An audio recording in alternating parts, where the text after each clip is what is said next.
Yes, it is extremely important that we as politicians make sure that our countries provide support to Ukraine. And not only provide support to Ukraine, but provide substantial support to Ukraine for a long time. And that will have a price. And part of the price, the sanctions are important, but also, of course, the military support, but also the humanitarian support, the economic support, that has a price. But the price of not supporting them is much higher. Partly because, for me, this is a moral issue.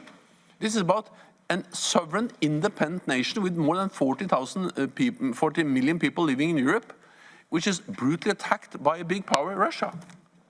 If we don't react to that, and after we have seen what happened in Bucha and other places, it violates my understanding of, what to say, decent behavior of neighbors and friends of Ukraine. So of course, yes, it has a price. But not to act and just let that brutality continue and let that brutality of Russia be awarded is for me a higher price. Second, it is in our interest to help Ukraine.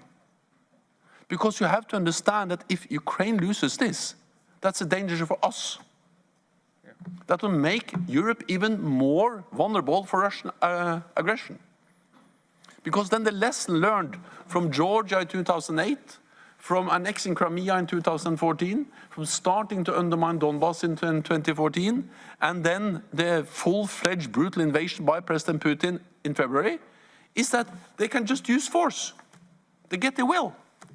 It's to re-establish an idea of spheres of influence, where big powers can decide what smaller neighbors can do. And that will make all of us more vulnerable.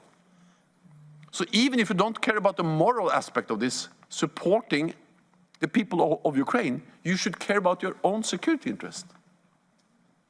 So therefore you have to pay. Pay for the support, pay for the humanitarian aid, pay the consequences of the economic sanctions, because the alternative is to pay a much higher price later on.